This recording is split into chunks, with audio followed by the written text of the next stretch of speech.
mucho más migración que en 2000. Entonces, para 2030 vamos a tener muchos más chicos de 20 años, porque además todo va de la mano de que las élites, ya no es como antes, ya no es como el origen del fútbol, las élites no suelen jugar al fútbol, y cuando lo hacen en grupos cerrados, y cuando lo hacen muy bien, muchas veces tienen presión familiar o deciden irse, porque apostar por el fútbol es muy complicado, deciden por apostar por la carrera y no seguir en el fútbol. La mayoría, hay excepciones, pero la mayoría del futbolista viene de todos los países de estratos sociales más bajos, y la mayoría de los inmigrantes pertenecen a esos estratos, ¿no? Entonces eso lo explica todo.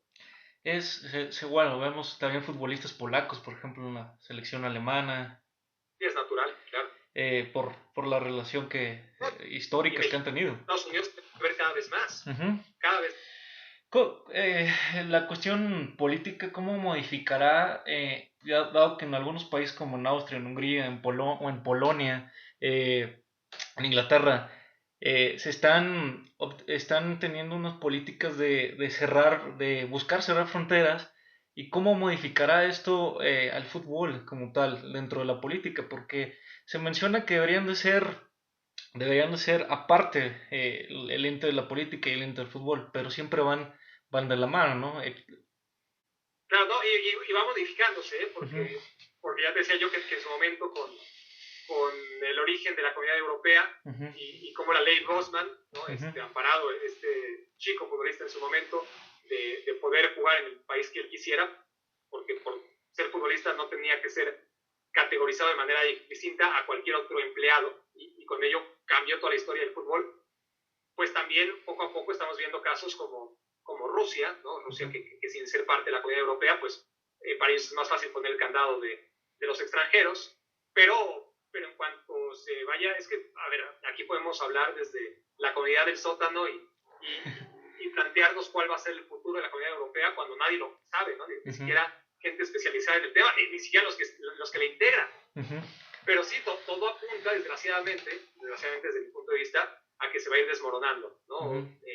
Después del Brexit, ya vamos a ver cómo le va a Reino Unido, pero si le va bien, o si los políticos de derecha quieren vender que le fue muy bien, pues me parece que es una cuestión cíclica, ¿no? Que la derecha podría ir todavía más, ¿no? Retomando el poder en Europa, y ser más reduccionista, e ir acompañados con las políticas que conocemos de derecha, y darle la espalda a la Unión Europea, que por supuesto ha habido muchos problemas también. Entonces, conforme se desmorone, si es que se desmorona la comunidad de Estados europeos, pues lo normal es que también las ligas vuelvan a adoptar un esquema cerrado, ¿no? A la hora de contratar futbolistas. Por ejemplo, vemos, bueno, hablando de cuestiones políticas y de fútbol, como el Fútbol Club Barcelona han alentado todo este sentimiento de independentista de España, y cómo esta confrontación entre el Madrid y el Barcelona ha repercutido en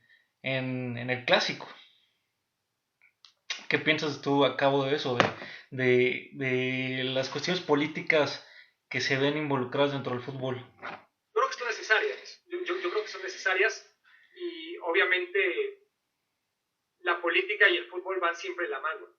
Quien no lo diga, quien diga lo contrario, o lo dice con muy mala intención para defender sus intereses, o porque no tiene ni idea, ¿no? Realmente del origen del juego. Todo es política, ¿no? El mundial es política, es ver a tu selección y ver la bandera de tu país y el himno de tu país, y sustituirlo en parte a la necesidad primitiva de la guerra, ¿no? Y que un país se imponga al otro. Es política, mucho más saludable, por supuesto. Pero el Barcelona es lo que es gracias a la política también, ¿no? Es decir, el sentimiento en un contexto como el de Barcelona, ¿no? Y los barceloneses, el surgimiento de un club en una época en donde surgió, ¿no? Como cualquier otro equipo seguramente, ¿no? Fundado por un extranjero, en este caso Gamper, que era suizo, pero va tomando connotaciones importantes de la mano de la historia. Es decir, la historia va por su rumbo, el fútbol va por el suyo, pero hay momentos álgidos de la historia de los cuales el fútbol como elemento de los tiempos modernos pues se ve involucrado y envuelto. Entonces, en algún momento el catalanismo, ¿no? En España fue algo muy importante y una lucha terrible, y el Barcelona la sufrió, y fue una razón para aferrarse a al sentimiento del Barcelona como simbolismo, a las pocas maneras en las que tú tenías de expresar tu catalanismo de forma legal, ¿no? En vez de decir soy catalanista y me siento más catalán que español, lo cual era ilegal, claramente, pues podías decir soy del Barcelona y eso ya implicaba seguramente todo lo demás. Entonces, a lo largo de la historia, pues, obviamente ha habido momentos en que la sociedad catalana ha tenido más necesidad que en otros de reivindicarse, y en esos momentos pues el Barcelona ha decidido ser o no una herramienta política, ¿no? Pero yo creo que es muy consciente de que desde su fundación ha sido una herramienta política. Ahora mismo, en estos momentos de globalización, no le interesa al Barcelona, no le debería interesar ser una herramienta política, porque lo que quiere vender es una marca con la que se identifiquen no solo catalanes, sino el resto de los españoles y la gente que vive en América, la gente que vive en Asia y en África y en el resto de Europa, ¿no? Y si se puede en Oceanía también, y en el Polo Norte pues también, ¿no? Claro. Entonces no le conviene al Barcelona y al fútbol en general ligarse mucho a la política, porque la política te obliga necesariamente a abrazar a unos y separarte del resto. Y el fútbol, que necesita hacer negocio, ¿no? Los clubes de fútbol como empresas, pues no les conviene en absoluto abrazar solamente a los catalanistas. Necesitan abrazar a todos, a los independentistas, a los españolistas, a los de derechas, a los de izquierdas, a todo tipo de ideologías, ¿no? Porque nunca estudié marketing, pero me imagino que la lección A.1 será envuelve a todos, ¿no? No le pongas la barrera a nadie de aquellos posibles compradores de tu producto. Claro, la Liga Española perder al Barcelona y no tener esa confrontación entre ciudades, pues sería terriblemente con una pérdida económica, ¿no? De capital para la Liga.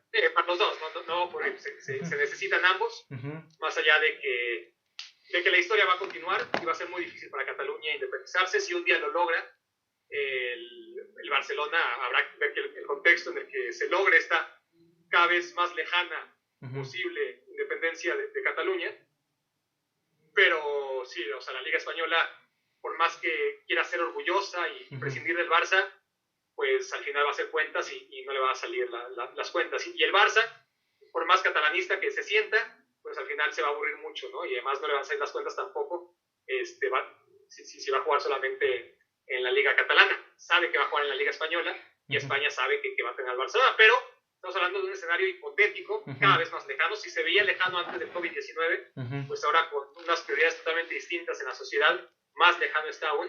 Y cuando se dé, si es que se da, probablemente ya ni siquiera exista Liga Española. Estamos hablando de una Liga Europea, ¿no? en la que ya todo este debate no tenga sentido. Claro, connotaciones históricas entre Franco y catalanes, ¿no? Que uno le da las medallas, la medalla de honor a Franco y toda esta borrar esa historia y tratar de separar, ¿no? Porque hay connotaciones históricas entre la capital y Cataluña, ¿no? Pero pues, sí también ahí conlleva ciertas connotaciones de entrega de terrenos y otras cosas, ¿no? Que ya vienen siendo cuestiones más de otra forma de discutir, ¿no? Y como en todas las ligas que hay confrontación de equipos de la capital con otras ciudades también relevantes, ¿no? Por ejemplo en Italia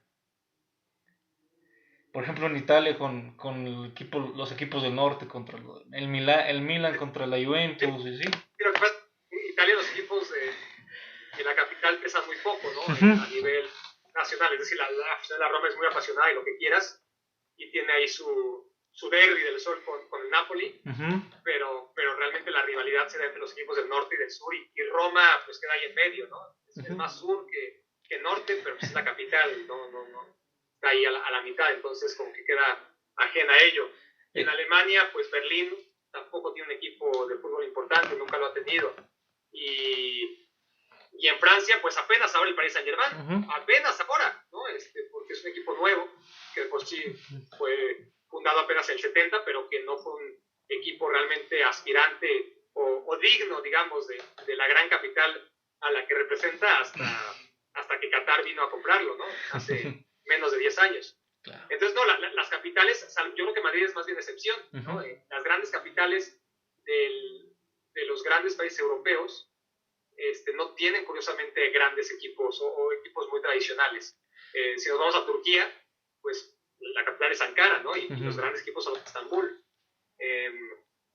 Si nos vamos a Escocia, pues los grandes equipos son de Glasgow, no de Edimburgo. Y Madrid es la excepción.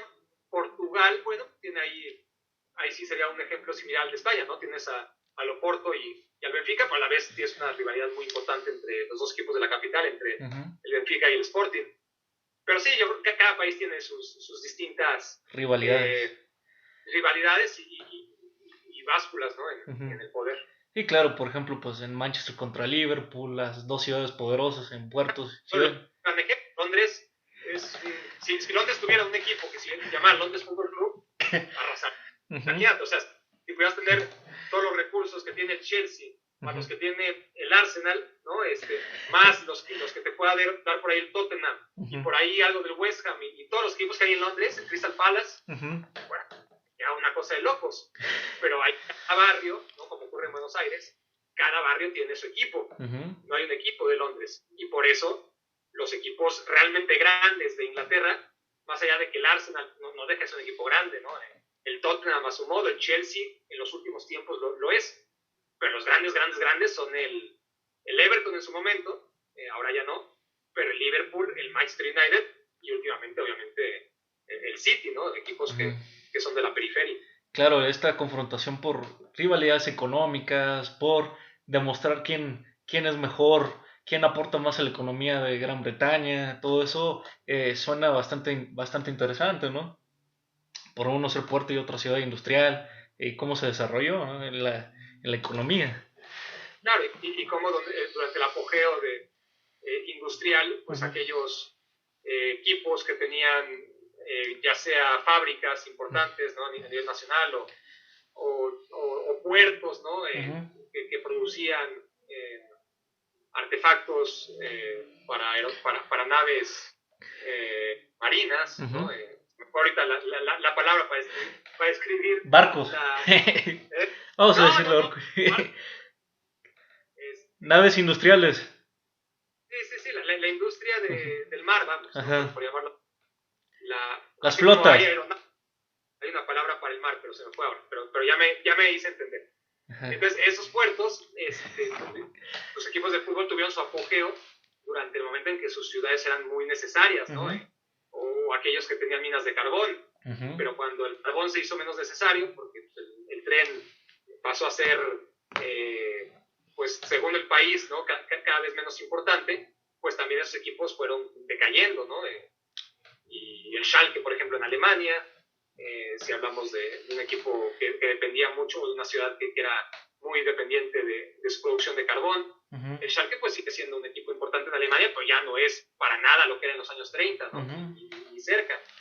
Y en Inglaterra, pues equipos como el Newcastle, como el Sunderland, son ciudades que en la época postindustrial les pegó muchísimo. Y pues claramente lo pagan. Ya, mencionaba el filósofo Gustavo Bueno que esta representación de obreros, de obreros industriales, agrícolas, se formaban mediante los equipos y había esta confrontación de nacionalidades en el mundial, ¿no? Toda esta importancia que conlleva. Sí, pues sí. Hablando, volviendo a la cuestión de Inglaterra, ¿por qué la Liga Premier se ha vuelto tan competitiva? ¿Por qué se ha vuelto tan competitiva? Porque tiene mucho dinero. ¿Por qué tiene mucho dinero? Porque ha abierto sus puertas a la inversión extranjera. Entonces, ya son muy pocos los equipos cuyo dueño es inglés. Queda el Tottenham, de los equipos grandes, pero el Liverpool y el Manchester United pertenecen a inversiones de los Estados Unidos. El Manchester City pertenece a Abu Dhabi. Me falta el Chelsea viene del dinero de un magnate ruso, y esa es la principal razón, ¿no? El dinero que se le ha invertido a los equipos en Inglaterra, que se le invirtió, ¿no? Como no ocurrió en España ni en Italia. En Italia ocurrió con Berlusconi, fue un parteaguas, pero a ver, era un magnate italiano, ¿no? Aquí son magnates de todo el mundo que van comprando sus equipos y el de Malasia agarra y también tiene su equipo de fútbol y hasta lo hace campeón, ¿no? Con el Leicester. Y los chinos pues también están entrando a los diferentes mercados, pero salvo los chinos que son tantos, la verdad es que ¿no? Hay muchísimos magnates chinos, entonces algunos se enfocan en Italia, algunos en su equipito en Inglaterra, algunos en Francia, pero los demás magnates del mundo, que no son tantos, menos no tantos dispuestos a invertir en el fútbol, han encontrado en Inglaterra el mercado ideal para hacerlo. Y si a eso le agregas, bueno, pues hay dinero, entonces hay recursos, hay mucha tradición como no hay en ningún otro lado, el respeto al juego, apoyo incondicional de los aficionados, una estructura en las divisiones impactante, ¿no? Que te permite no solamente abrir la puerta a inversores a la Premier League, sino también a la segunda, tercera y cuarta división, equipos muy bien estructurados, y jugadores extranjeros, ¿no? Que han hecho que los ingleses, que no eran tan buenos, ahora sean muy, muy buenos. Los ingleses han mejorado muchísimo, a pesar de que tienen muy pocos minutos para jugar en la Premier League, que es donde más extranjeros juegan, pues los minutos que juegan muestran que están al nivel de los mejores del mundo, y eso les ha hecho de una selección que ahora mismo nadie en el mundo, nadie, tiene tanto talento, menores de 23 años, como tiene Inglaterra. Francia tiene mucho talento, sí, España tiene muchos talentos, siempre lo ha tenido, Brasil y Argentina sin duda, pero yo te digo que Inglaterra, nadie como ellos ahora mismo, esta generación es tremenda. Entonces sí, el hecho de además traer técnicos extranjeros, porque el fútbol inglés era muy encapsulado y muy de sus ideas y muy poco dado a abrirse a la evolución, ¿no? Entonces creían que eran los mejores del mundo y por eso ni siquiera jugaban el Mundial, y cuando empezaron a jugar el Mundial se dieron cuenta que estaban muy, muy lejos de la realidad, ¿no? Que el deporte que consideraban suyo, pues ya no era suyo.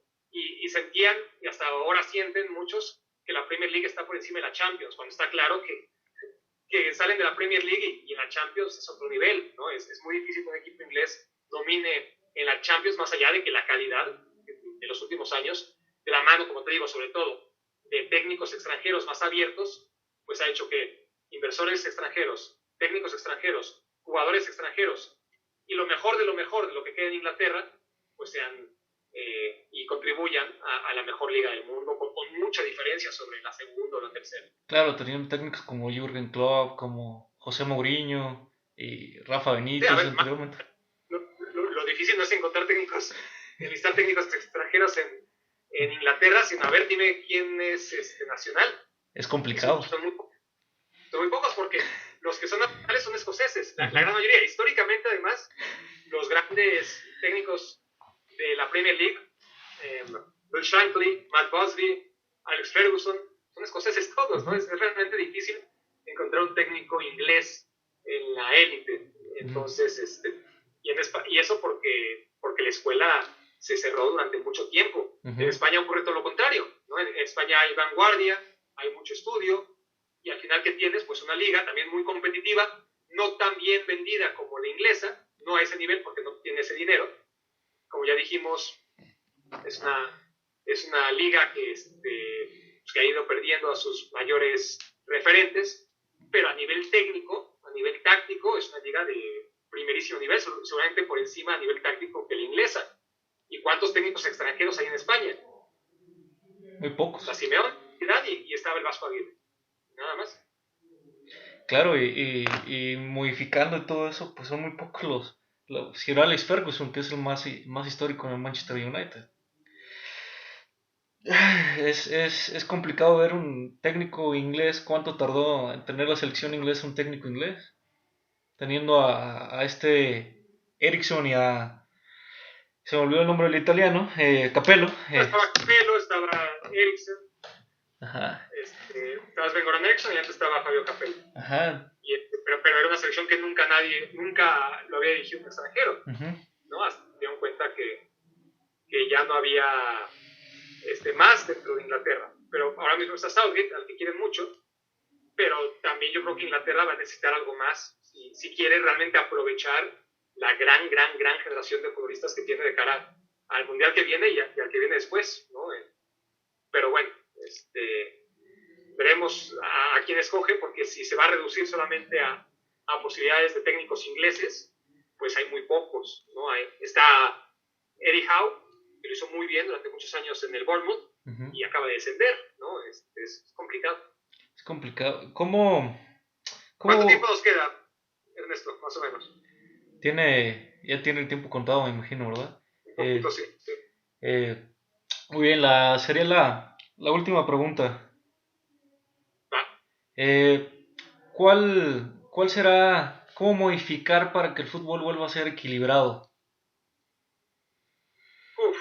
No, ya es una utopía, ¿no? Eso ya no va a pasar, desgraciadamente, pero bueno, si queremos vivir en un universo paralelo donde las utopías sean posibles, pues habría obviamente que equilibrar los presupuestos, ¿no? En vez de preocuparnos tanto, a ver, el VAR, ¿no? El videoarbitraje, ¿por qué se instala? ¿Por qué tanta obsesión de que existe el VAR y ahora parece una herramienta indispensable y se peleó mucho para que existiera y al final se introdujo con todos sus problemas, y a pesar de todos los problemas que arrastra, la mayoría de gente, desde mi percepción, piensan que es bueno. ¿Que es bueno? ¿Por qué?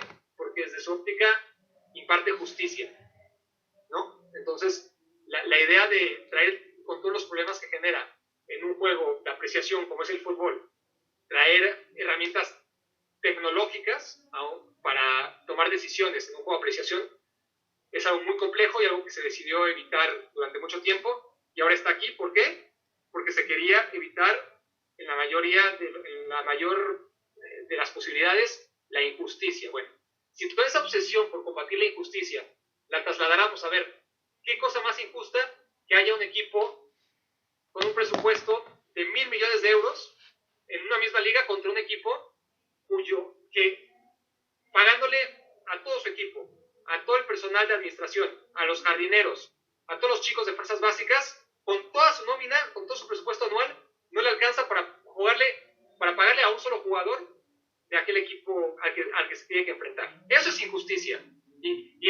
Y compiten los dos en la misma liga, porque al final en las ligas hay 5, a lo mucho 5 equipos de presupuesto importante, y el resto son equipos de presupuesto mediano y muchísimos de presupuesto muy bajo. Entonces, si esta obsesión por perseguir la justicia la pudiéramos llevar a igualar los presupuestos, o por lo menos a equilibrarlos, a que no haya una diferencia tan bochornosa entre el presupuesto que tiene en una liga los 3 primeros y los 3 peores, ¿no? Que haya ahí un equilibrio en lo que se refiere a tope salarial, capacidad de adquisición de jugadores, venta de camisetas, como hace la NFL, por ejemplo, ¿no?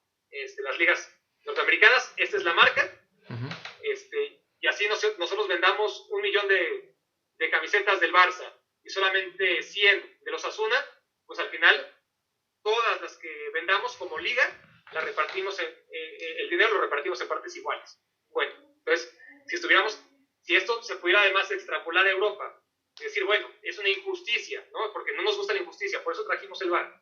Es una injusticia que al campeón de Rumania le exijas competir contra el campeón de Inglaterra en esas condiciones. Entonces también equilibra los presupuestos para que los equipos grandes del este, ¿no? También puedan mantener a sus jugadores, ¿no? Y no tengan que regalarlos antes que siquiera maduren. Bueno, esa sería una gran opción, ¿no? Un equilibrio también con base a limitar fichajes o tope salarial, en donde, insisto yo, estoy hablando de una utopía, nunca va a pasar, va en contra de los intereses de mucha gente, que es la que toma las decisiones, porque es la que pone los millones, ¿no? No uno que puede filosofar. Pero sí, a mí me encantaría que toda esta obsesión por la justicia en un campo de fútbol a la hora de aplicar las reglas se pudiera también trasladar a la hora de armar equipos, ¿no? Y que hubiese justicia deportiva en todos los sentidos, ¿no? Siempre va a haber equipos grandes y chicos, pero esa diferencia descomunal entre unos y otros es una injusticia total. Combátela, si no te gusta, combátela, pero veo que no, que aquellos que abogan tanto por el videoarbitraje, cuando se trata de otro tipo de injusticias, se cruzan de brazos. Claro, lo vemos con las sanciones que le dieron al Manchester City por exceder la compra de jugadores. Así es. Queremos agradecer que hayas aceptado la invitación a Cosmonautas Filosóficos, dado que estamos conmemorando el 5º aniversario. Muchísimas gracias por el tiempo disponible, don Barack Feber. No te preocupes, Ernesto. Mucho gusto y